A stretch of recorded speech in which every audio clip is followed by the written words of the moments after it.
Саламатсыздарбы, урматтуу биздин сүйүктүү көрүүчүлөр. Аркабызда Аячы кино тасмасынын жабык көрсөтүүсү болуп турат. Башкы режиссер Сапар Сайназаров байкебиз. Буга чейин өзүңүздөр билгендей, Сапар байкебиз жалаң гана комедия жанрын тартчу. Бул эми мелодрама, ужас сыяктуу бир башкача бир жанрда кино экен. Бул Сапар байкебиздин экспериментальный кино тасмасы экен өзү үчүн. Эми ушул кино кандай болгонун, деги эле элдер кандай реакция таштайт экенин ушул берүүдөн көрөсүңөр. Ошондуктан алдыда кызыктуу репортаж күтүп турат. Силер менен мен кеттик.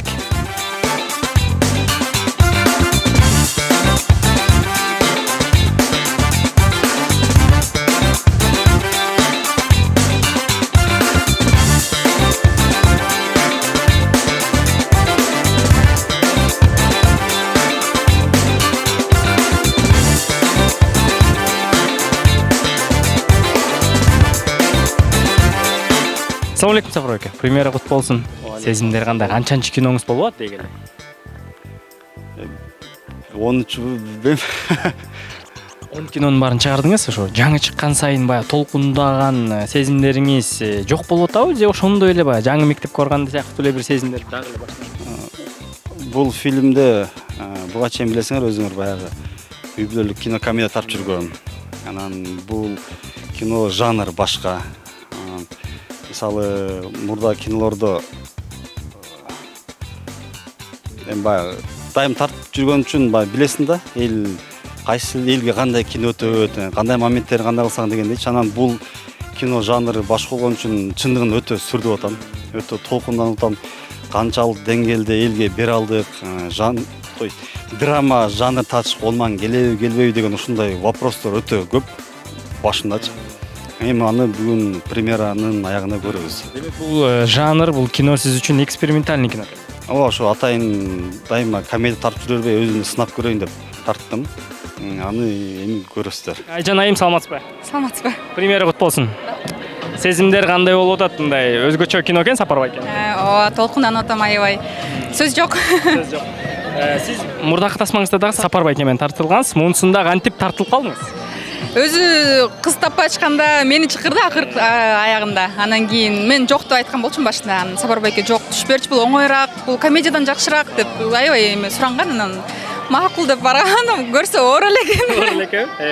Салам алейкум Бек Султан мырза, кандайсыз? Алейкум салам, жакшытыр. Ден соолук, үй бүлө. Жакшы, буюрса акырынан. Жабык көрсөтүүгө келип калыптырсыз. Аячы кино тасмасы. Трейлер көрдүңүз беле? Көргөм. Кандай сезимдерди калтырды, кандай ойду келтирди? Негизи биздин коомдо азыр ошо көйгөйлүү маселе болуп турат, ошол зордук, зомбулук, анан кийин тилекке каршы деп айтса болот, ошол биздин ошол көбү мындай ушул нерсеге маани берет да. Кандай бул маанилүү нерсе биз деген коом ушу менен бузулуп атат да, чын айткандачы. Анан кийин мен ойлойм, ушундай кинолордон улам балким ошол көйгөйгө мындай көз караш өзгөрүп, анан кийин бул көйгөй менен биз мындай чечкиндүү адамдар менен мындай күрөш баштайбыз да. Мен ошону бул кинону күтүп атам. Балким ошол кино элдер көбүрөөк келип көрсө, балким бир мындай сабак катары, мындай тарбиялоо катары мындай кабыл алат да элдерчи. Кинонун трейлерин көрдүңүз, чакырууга келди. Деги эле кандай сезимдерди калтырды биринчи көргөндө? Бул кинону биз трейлерин көргөнгө чейин бага режиссерлары ошо тартылган адамдар баары келишкен. Келгенде ошол мен саундтрегин ырдаган бул кинонун. Анан кийин ошондо мага айтып беришкен, мындай болот депчи. Анан эми ошол миң уккандан бир көр дейт го. Бүгүн бир көрөйлү, анан айтабыз да. Мисалы үчүн ошо комедия жаңы жанр деп койдуңуз. Сизге жаңы жанрга өткөндө комедия менен кандайдыр бир айырмасын сезе алдыңызбы, көрө алдыңызбы? Биринчи сценарий жазган учурда комедийный элементтер жазылып кетип атты. Анан койот деп кайра алабыз. Анан съемка учурунда дагы болду. Чындыгында баягы комедиядан драмага өтүш өтө кыйын экен. Кыйналдык.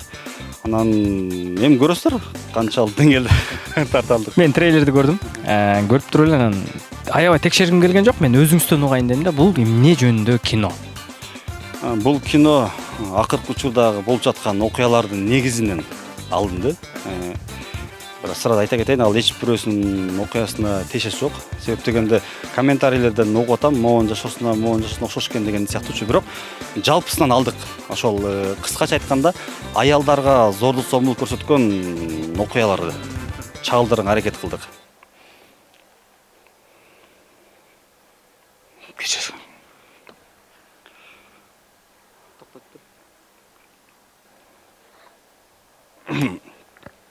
мүмкүн ошол биз эми темасы башка, бирок ошол эле зордук зомбулукка тиешелүү да. Мүмкүн мындай ошонун тегерегинде окуяны жазып тарттык. Ошол мүмкүн биздин кинодон кийин ошол аялдарга болгон зордук зомбулук бир аз болсо дагы азаяттырбы деген ойда.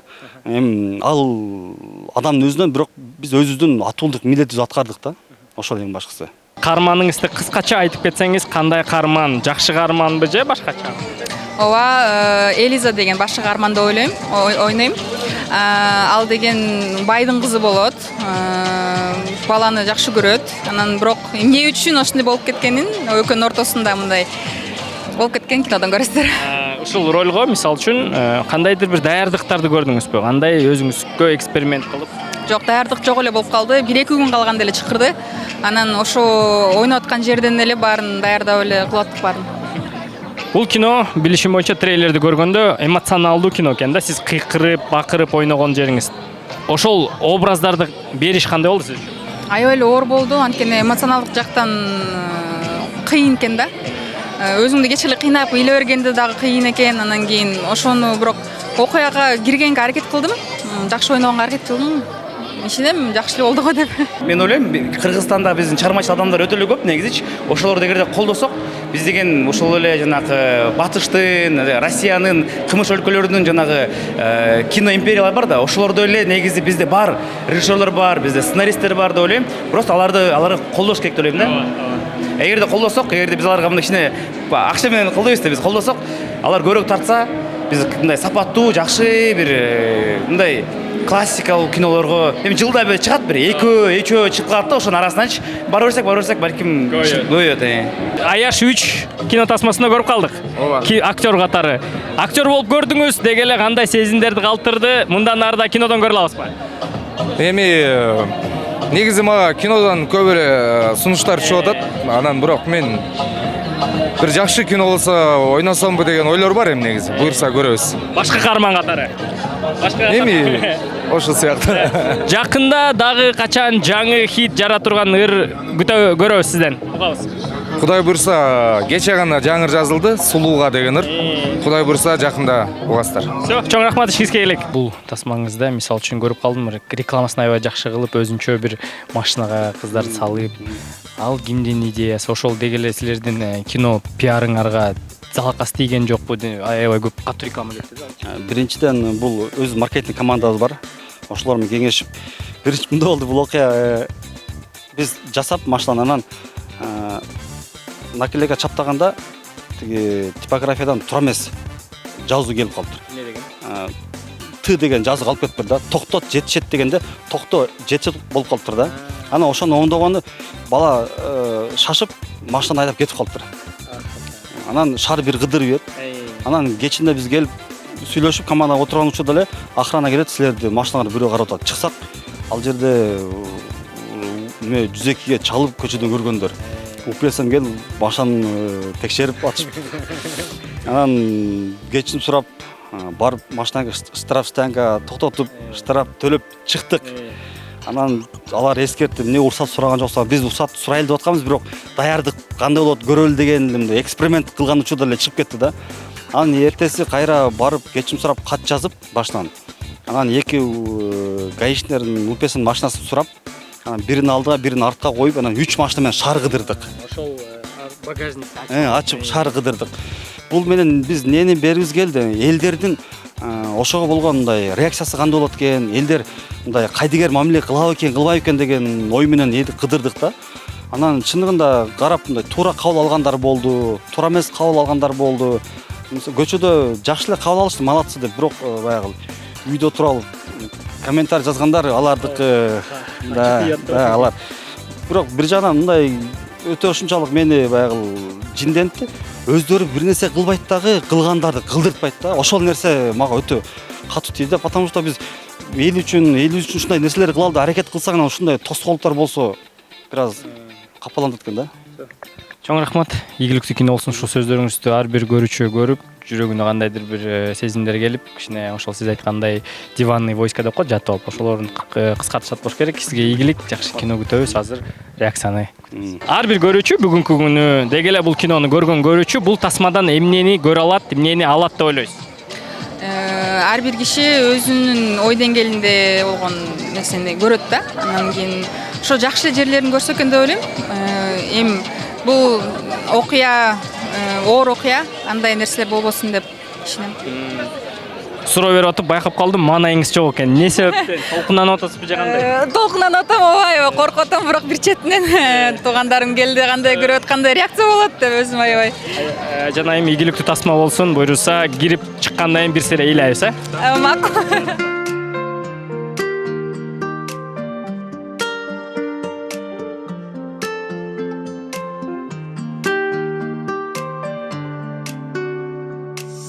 Жалбарып жаздан тилеге, жазығым жалғыз билемин. Жан музам көзім толғой, жандаймын көзім тойбой, жазаңа даярмын мен.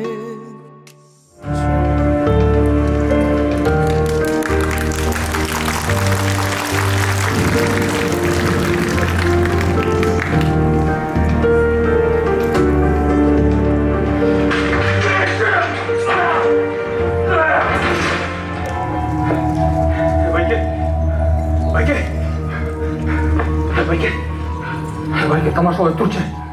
Байке.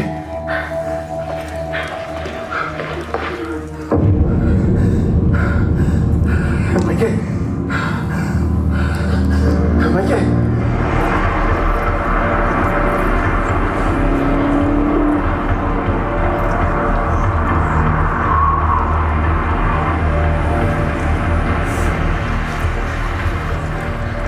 Шипаңнан үйін шығарып тұрған болсын, екеуін шуап салды.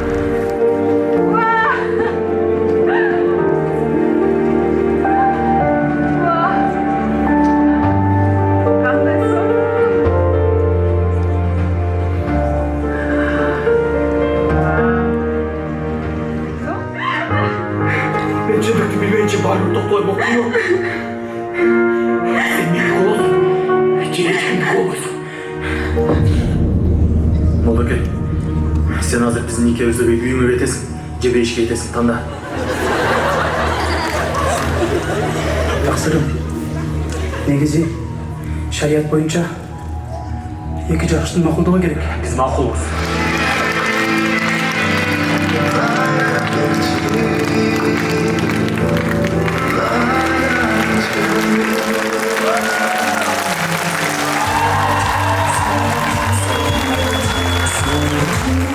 Assalamu alaikum байке, амансыз ба? Жакшы, жакшы. Жакшы, үй бүлө. Жакшы, үй бүлө пока жок да. Кино жөнүндө ой пикир. Кино жөнүндө так башында трейлер көргөндө мындай бир аз интерес болгон, бирок мынчалык деңгээлде реально күткөн эмесмин. Азыр фильмдин ортосунда уже кадимкидей атмосферага кирип кеттик.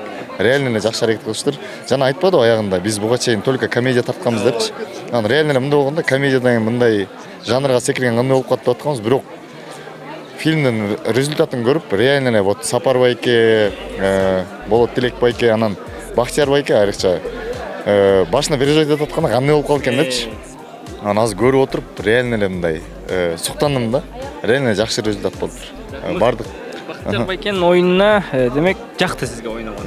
Жана Нуржигит байке айтпадыбы Кадырбеков, буга чейин калпак кийип агайды ойносо, азыр бул жакта башка образ депчи. Реально эле пистолет кармап, мисалы агай менен салыштырганда уже эки башка амплуа да. Актер үчүн бул жакшы нерсе да. Команданы, Сапар байкени, Болот Тилекти, продюсерский общий команданы Бахтияр байкени айрыкча куттуктайм. Биз дагы куттуктайбыз. Кино негизи азыр мындай тез бир чечим чыгарып сүйлөгөндөн мындай кооптонуп турам. Себеби мен кинодун башынан аягына чейин бирден менен көрдүм десем жаңылышпаймын. Ошол жердеги таза сүйүү менен адамдын ушундай бир айбандан төмөн түшкөн акмакчылыгы ошол экөө журулушканда адамдын жүрөгү чыдабай кетет экен. Кино өнүккөндө өнүктүм, түшкөндө түштүм. Ыйлаган жерлери болду. Жалпысынан кино мага толук жакты. Мен келгениме, убактыма өкүнгөн жокмун. Жалпы командага ыраазычылык билдирем. Анан кыздар мындай кичине абайлагылачы. Кино вообще мощный болуптур. Мен бул кинонун сценарийин бир аз билчим. Ошондо дагы мындай мени кармап отурду да, жанымдагы кино көргөн кишилерди, кошуналарыбызды, алар да вообще мындай напряжение менен отурду, орусча айткандачы. Ыйлашты. Даже эркек болуп менин көзүмөн бир аз жаш келип кетти. Кино мыкты, сон мындай сөз жок. Неме кылбай, спойлер кылбай эле коеюн элге айтып эмне болгонун, бирок аябай сон тартылыптыр. Действительно сон, бирок үй бүлөлүк зомбулук менен байланышын көргөн жокмун, чын айтайын. Бирок кино өзүнө сөз жок, чын. Болду. Сон. Бакбай эке, премьера кут болсун. Өзүңүз тартылдыңыз, көптөн бери көп экрандан көрбөй калып, деги эле азыр көрүп атып кандай сезимдерди калтырды сизге? Көптөн бери көрүп атып? Жок, көрбөй дейм. Көптөн бери көрбөй. Местен бери? Местен бери ооба чыга элекмин. Билбейм, эми өзүңдү экрандан көрүш мен үчүн кичине эмерээк да, кыйыныраак. Бардык актерлор эле ошондой го дейм. Анан элдин темеси кол чабуусу, реакциясынан жакшы болгон окшойт деп койдум. Ошо. Сапарбай эке менен алгачкы жолу иштешип көрдүңүз, деги эле кандай экен? Жакшы экен. Эң биринчиден жакшы адам экен. Бат эле тил табыш кеттик, жакшы сүйлөшүп, режиссер катары аябай жакты. Берген задачалары так, бүт баары понятно. Ошо аябай жакшы иштештик, бири-бирибизди түшүнүп, кыйналбай жакшы чыгарып алдык деп. Алмаз байке, премьера кут болсун. Киного кантип тартылып калдыңыз, ошону айтып бериңиз. Эч ким тартылбайм деп айла жоктон мени чакырышса керек. Эң акыр калды.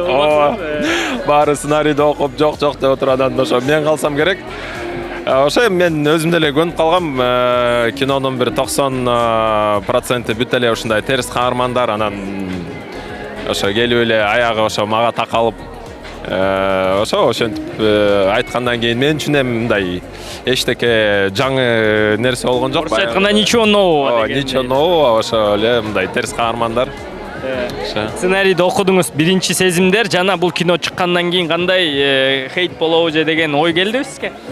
Эми мен ошо спорт каналда да иштеп, алып баруучу болуп, кинолордо тартылып, ал хейтине деле көнүп калгам мен. Мындай эшиктен айтышабы, мындай айтышабы, анысына мындай иммунитет бар. Иммунитет бар, мындай нормальный көз караш менен эле мындай карап коюп. Мен бул фильмге негизи бул роль мага меники эмес болчу да. Билбейм кимдики экенин, меники эмес болчу. Бир күн калганда чакырышты. Көбүнчө ушундай окуп атам экен. План болуп калат окшойт постоянно эле. Үчүнчү проект ушундай бир күн калганда, аз калганда чакырышып ушундай болуп калып, анан кийин сценарийди бир күн калганда окудум. Окуур менен эле аябай жакты мага. Бунун мааниси берейин деген ою аябай жүрөмө жакшы таасир калтырды. Роль макулдугумду берип, эртеси күнү съемкага чыгып, ушинтип тартылып калдым. Өзүңүздү экрандан көрдүңүз, кандай болду сезимдер? Эми эң негизгиси мына ушундай учурлар азыраак болсо экен деген бир ой келди. Мындай действительно ошо мен аткарган каармандар биздин жашообузда дагы бар да. Ошондой адамдар мындай ачкага тоюп, билгенин кылган ошондой кишилер азыраак болсо экен деп мындай ошондой ой келди да мага. Жакшы. Анан сценарийди мисалы үчүн сизге келгенден кийин, бул кайсыл жери сизге өзгөчө жактымы? Негизи мен конкретно өзүмдүкүн алсам, мындай көп деле караган жокмун. Биягы мындай тартылат экен, тиягы тигиндей тартылат экен деп эле айттым. Мага көбүнчө ошо Бактиярдын жанагы моменттери, эпизоддору, аткарган ролдору, жанагы геройдун өзгөрүлгөн моменттери ошолору көбүнчө жаккан да. Жакшы. Анан акыркы суроом, кинону көрүп атып, сиздин дене боюңузда татуировкалар байкап калдым. Ал өзүңүздүкү же жазылганбы? Жок, өзүмдүкү баары. Мына достор, берүүс аягына келип калды. Сапарбай экенин өзгөчө аячы кино тасмасын көрдүк. Элдер кол чабышты, ыйлашты, сонун эмоцияларга бай кино экен. Ушул тасманы 22 августтан баштап бүткүл Кыргызстан кинотеатрларын көрө аласыңар. Ал эми Сапарбай эке болсо ийгилик, мыкты тасма болуп, мындан ары дагы жакшы тасмаларды жарата берсин. Силер менен мен Бакыт Адамалиев, көрүшкөнчө.